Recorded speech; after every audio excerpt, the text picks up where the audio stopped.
ውበት ሐሰት ነው፣ ደም ግባትም ከንቱ ነው። ውበትም ይጠፋል፣ ደም ግባትም ይረግፋል። ታው ደሞ ማን ነው እንደሚያረግ? ቴኳንዶ ተምሯል። ቴኳንዶ ተምሯል። እሺ ብላክ ቤልት ያዘ። ከዛ ደግሞ ጁጂትሱ ጀመረ። ጁጂትሱ ገለባበጥና ይቆራል። ጁጂትሱ ምንድነው? ጁጂትሱ ደግሞ ትግል ነው። ትግል ነው። መቆላለፍ ምናምን ከኛ ጋር ሲያገለግል ሶስት ሰው ማይዛውን እሱ ለብቻ ይዛል። ደሞ ቆላልፎ ነው የሚይዘውና እንደው ሰውነቱ ቀልጣፋ ስለሆነ ነው ላለው ለካ ቴኳንዶ ተምሮ ነው። በላውት ዛር ቡዳ አይነ ጥላ ብልታረኩት በላችሁት። መልኩን በላውት ሰውነቱንም የበላ አንተ ነህ። ምን ታረኩታ? እሺ ምን ታመጣለህ? በነገራችን ላይ ወንዶችንም ሴቶችንም የዛር ቡዳና የቡዳ መንፈስ ካለባችሁ ስጋችሁ ያልቃል፣ ደም ግባታችሁ ይጠፋል፣ ውበታችሁ ይረግፋል፣ ትበላላችሁ፣ ሰውነታችሁ አይቀየርም። እንደውም እየበላችሁ የምትበሉት ምግብ እናንተኑ ይበላል። እንኳን ሰውነት ሊሆን እስክትጨነቁ እስክትሳቀቁ ድረስ ሰውነታችሁ መልካችሁ ሁሉ ይጠፋል፣ ይበላሻል። ይሄ የዛር ቡዳ ምልክት ነው። እሺ እናንተ ወደዚህ ብድግ። እሺ አጅሬ አሬት እሺ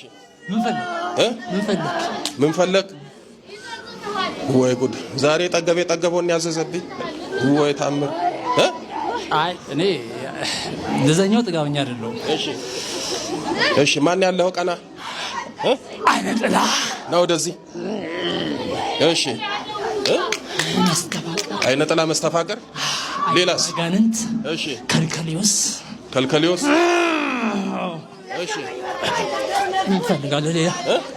ሌላ በስላሴ ይዣቸዋለሁ። ሌላ ማን ያለው? ሌላ ማን ያለው? መተት። እሺ ሚስጥራዊ መተት። ሌላስ? ተዘግዝጊያለሁ። ሌላስ? ሌላ ይደበቅ። በስላሴ ይዣቸዋለሁ። መንገደኛ ነው። ሁላችሁም ከሱ ጋር አትሄዱም፣ ተሸኝታችሁ ነው የሚሄደው።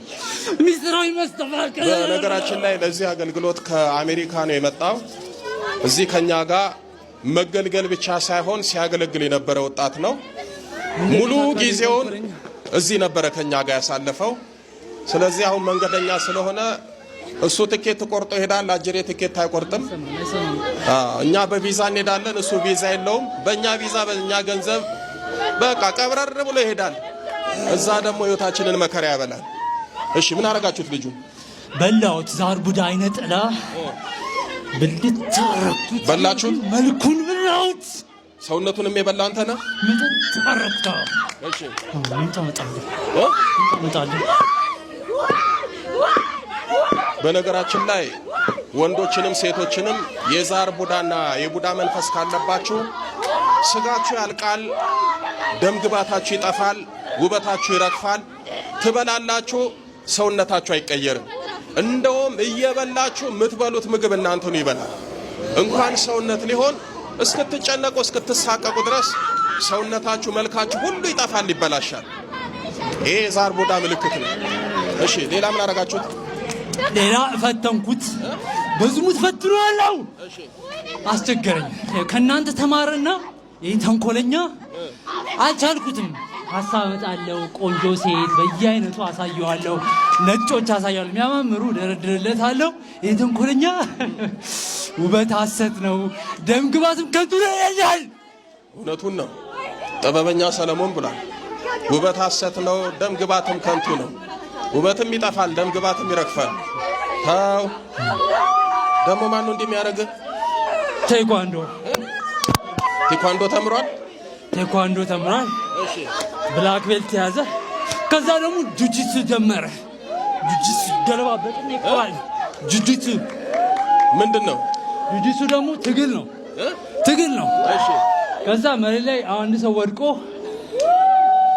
ብትጣል፣ ምሳሌ ብትጣል፣ አንተ ወድቀ እንዴት ሰው የቆመውን ሰው መጣል እንደምትችል ምናምን መሬት ላይ ማሸነፍ ማለት በቃ ታግለህ ማሸነፍ ምናምን።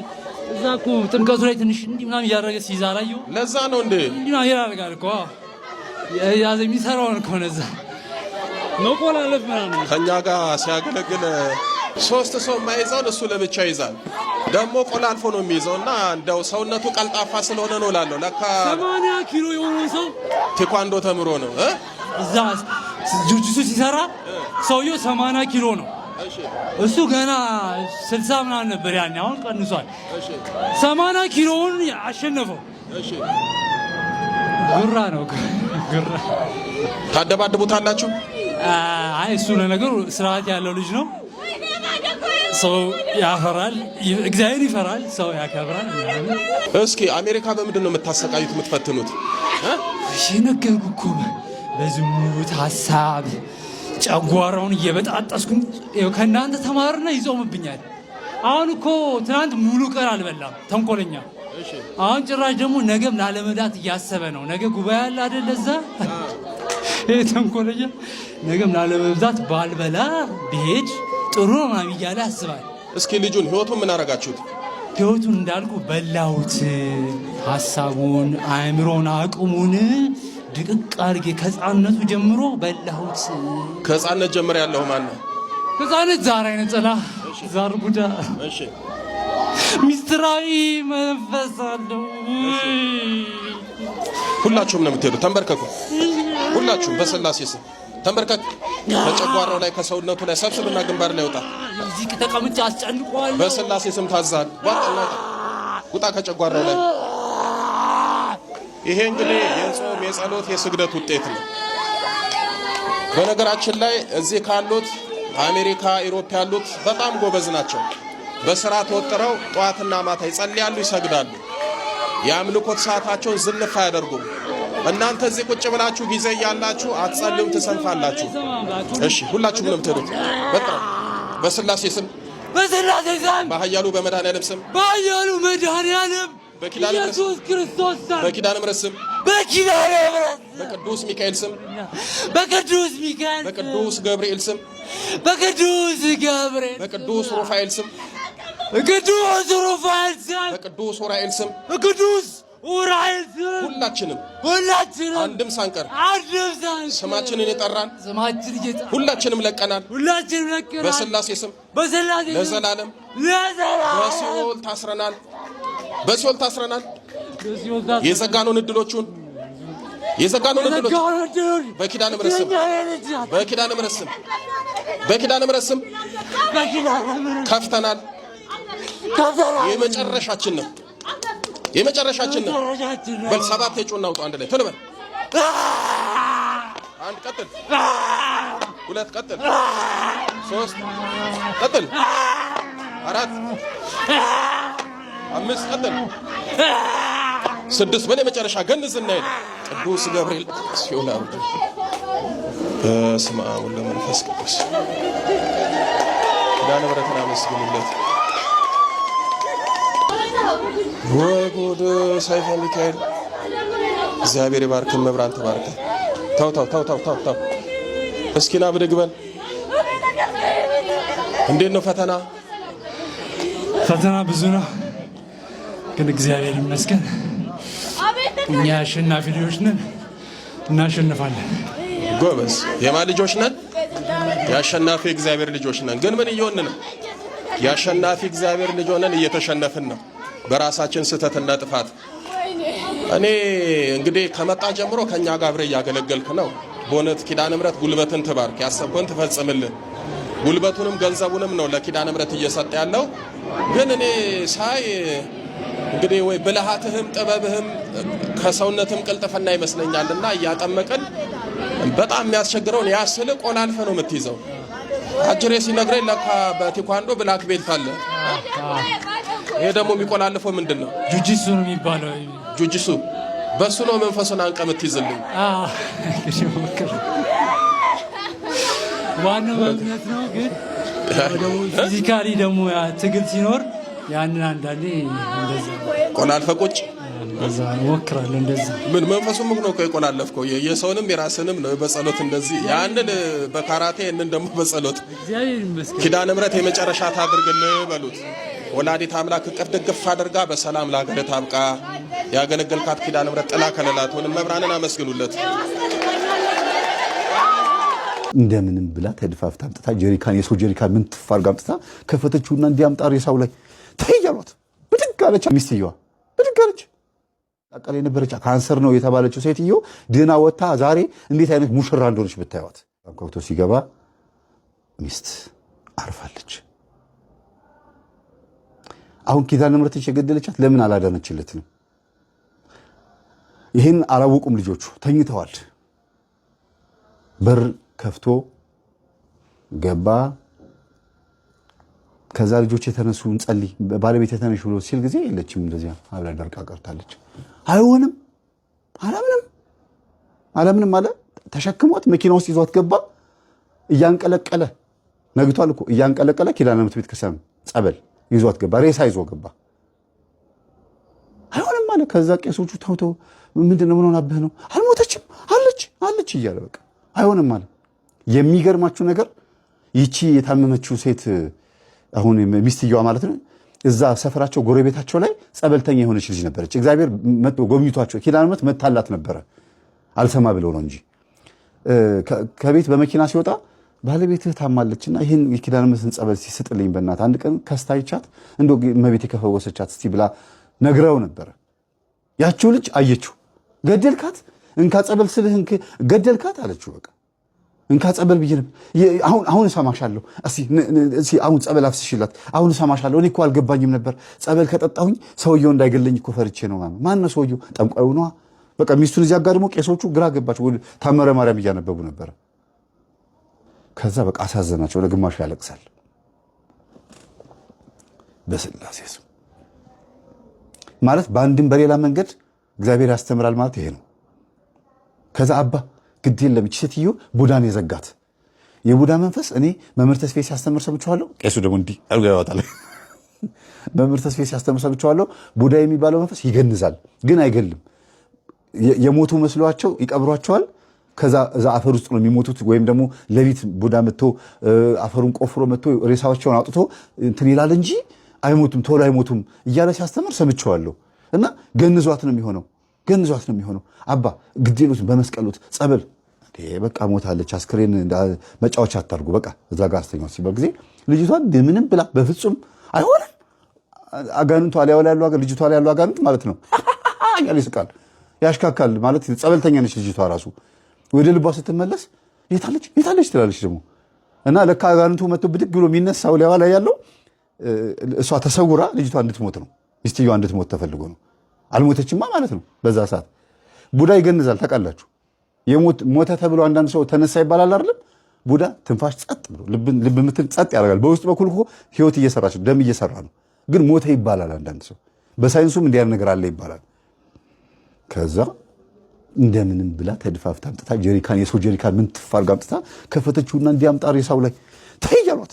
ብድግ አለች ልጅቷ፣ ሚስትየዋ ብድግ አለች። አይሆንም እያልሽ የሆነ ነገር የሚጎትታት ነው የምትመስለው። ጸበል ውስጥ ገብታ ተናዞ ጮሆ ሰው ቀውጥ ያደረገው ገባች። መንፈሱ ተናዞ ታሰረ። ሸኘኝ አልሸኝም የሚባል ሁለት ድምፅ ይሰማል። ሸኘኝ አልሸኝሽም፣ ሸኘኝ አልፈልግም፣ ሸኘኝ አልሸኝሽም የሚለው ረጋ ብሎ የሚሰማው አይሆንም። ሁለት ድምፅ። ባልየው ተመርክኮ ምን ይበል? ታምረ ማርያም ተነባ እስከምታልቅ ድረስ ተመርክኮ ፊት ለፊታቸውን ያለው ግን የለም ማለት የለም። ልጁ ሌላ ቦታ ነው ያለው። ምን ይታየህ ነበር ስለው መጽሐፍቶችን ስገልጣ ያለው ደብተሮችን ስገልጣ ያለው ሁሉ ነገር ከንቱ እንደሆነ ያለው የመነኩሴ ቆብ ደፍቼ ገዳም ግብት ብዬ ስጸልይ ምናምን ያለው ሁሉ ነገር ይቅርብኝ ብዬ ምናምን እግዚአብሔር የሚሰራውን ነገር አይቼ ግርም ብሎኝ አንደች ምስኪን ልጅ የተናቀች ሰፈር ውስጥ እኮ ልጅቷ መንፈሱ እየጣላት ጥርሷ የፊት ጥርስ ሁለት ጥርሷ ወልቋል። እሷ ከብራት ምናምን አንዳንድ ጊዜ ኪዳነ ምሕረት ነች አሰረችኝ ምናምን ያለ በየሰፈሩ ይለፈልፋል አጋንንቱ ለወላ ያለው። ልጅቷ ግን ራሷ ስትሆን ደግሞ ቆራቢ ናት፣ ትሁት ናት ምናምን መታ ትቆርባለች። ሚጣዬ ደህና ነሽ ሚሚዬ ይሏታል። ሚሚ ነው ሱባ ደህና ነኝ ማማ ደህና ነዎት? አይቆርቡም። ተው ግን እርሶ መምህር ተስፋዬ ቆረቡ ብሏል። ልብስ ላምጣሎት ምናምን ትላለች። እንደ በሽተኛ ነው የምትቆጠረው። ግን እግዚአብሔር በሷ እጅ ላይ አድርጎ ደግሞ የሞተ ሰው አስነሳ። ይኸውላችሁ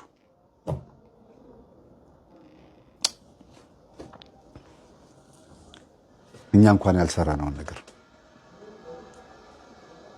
ትምህርቱን በተግባር አለው አዋለችው። ቡዳ እንደሚገንዝ ማወቋ በራሱ ማን ያስተውለዋል? ይሄ ነው የመናፍስትን ውጊያ ማወቅ ማለት፣ ስልቱን ሴራውን ማጋለጥ ማለት ይሄ ነው። ቄሶቹ እንኳን አላወቁም። ሞታለች ነው ያሉት። ቡዳ ይገንዛል። አልሞተችም አለች እቺ ልጅ። ከሞት አስነሳዋትም አላለችም፣ አልሞተችም ነበረ። ራሷ ኪዳነ ምሕረት ያስነሳቻት ነው የምትለው። አሁን እቺ ልጅ የት እንደሆነች ታውቃላችሁ? አሁን እዚህ ሰው ቤት ነች ያለችው። ጥርሷን አስተክሎላት ትምህርቷን እየተማረች ኮሌጅ አቋርጣ ነበረ። ኢቭን መስገጃ ቦታ ስታገኝ የነበረችበት ቤት የዘመድ ቤት ነበረ። ቦታ ስላጣች መስገጃና መጸለያ ቦታ ስታገኝ መንፈሷ ተሸኝላት። አንዳንድ ሰው ስላልተመቸው ነው እንዲያ ነገር የሚያጋጥመው። ቶሎ መንፈሱ የማይሸኝለት ሃይማኖታዊ ስርዓቱን ወይም ደግሞ መንፈሳዊ ህይወቱን በትክክል ማስኬድ የማይችልበት ቦታ ላይ ስለሚሆን ነው። አንዳንዴ እንደው ብታግዟቸው ጸበልተኞችን፣ እውነቴን ነው። በደንብ የሚሰግዱበት ቦታ ካገኙ እኮ እናንተም እነሱም ይገላገላሉ። ይቺ ሚስት የተባለች ሴት ጸጉሯ ሲነቃቀል የነበረች ካንሰር ነው የተባለችው ሴትዮ ድና ወጥታ ዛሬ እንዴት አይነት ሙሽራ እንደሆነች ብታዩት። እሷ ብቻ መሰለቻችሁ? እሱ ሚስቱን ተሸክሞ ወደ ጸበል ቦታ ሲመጣ ልጅቷ እቺ ሚጣ የምትባለው ልጅ ደግሞ እቤት ቀርታ ነበር። እሷን ሊያንጠለጥላት፣ ሊያንቃት፣ ሊገላት ኤሌክትሪክ እንድትይዝ ቢሞክር ምን ቢል ኪዳነ ምሕረት እዛ ስራ እየሰራች ነበር። አሁን ነው ኪዳነ ምሕረት የገባችው። መጥቷላ ወደ ኪዳነ ምሕረት ገብቶታላ። ኤሌክትሪኩን ብትይዘው ብትታነቅ እንደ ይሁዳ ገመዱ ተበጠሰ፣ እድል ተሰጣት። በዚህ ብትሮጥ ሮጣ ትወጣና ትመልሳ ትገባለች። የሚገፋት ነገር አለ። ስትናገር በኋላ በቃ በስርዓቱ ቆጣሪው ላይ ያለውን ኤሌክትሪክ ይዤዋለሁ አለች። አልያዘኝም አለች። እንደዚህ ይዤው አልገደለኝም አለች። ማነች? ኪዳነ ምሕረት። መንፈሱ ግን ሊገላት ፈልጎ ነበር። ስለዚህ ጦርነቱ በልጅቷ ስጋ ላይ የቅድስት ኪዳነ ምሕረትና የአጋንንቱ ሆነ ጦርነቱ። ዞር በል እርዛ ልጄ ልቀቅ እያለች ገፍተር እንደምታደርገው እንዴ ነው። ቡችላ ትንሽዬ ቡችላ እያለ መጥቶ እግራችሁ ሊነክስ ይመጣል። ቡችዬ ልትናከስ እኮ ነው ብላችሁ እንደዚህ እንደምትሉት ድንግል ማርያም አጋንንቱ እንደዛ ነው የምታየው። እስቲ ዞር በል እባክህን ልጄ ነው ትንካ። እንደዚህ አይነት ነገር ነው በቃ። አሁን ልጅቷ ምንም እንኳን በአጋንንቱ መስመር ነው የተወለደችው ቢባልም ጠንቋዩ የኔ ናት ቢልም ማን ተረከበቻት? ቅድስት ኪዳነ ምሕረት ቤቱን አዳነች። አሁን ከነዚህ ቤተሰቦች በላይ ድንግል ማርያምን የሚወዳለ አንድ መናፍቅ ይሄ ነገር ይገባዋል? አንድ ፕሮቴስታንት ይሄ ነገር ይገባዋል? ይሄ ፍቅር ካልተዳበሰ ካልተጣጣመ በትክክል ሄዳችሁ ይሄን ነገር የድንግል ማርያምን ጣዕም ካላያችሁት እንዴት ነው የሚገባችሁ? አተማልድም ታማልዳለች። እናንተ ገና ጽሑፉ ላይ ናችሁ ያላችሁት፣ እየተኖረበት ነው፣ እንዲህ እያጣጣም ነው። ስለዚህ ሁልጊዜ ጠዋት ስትጸልዩም ማታ ስትጸልዩም እኔ ውስጥ ያለ ማንኛውም አይነት ርኩስ መንፈስ በስላሴ ስም በኢየሱስ ክርስቶስ ስም በመድኃኔዓለም በአማኑኤል ስም ታሰር።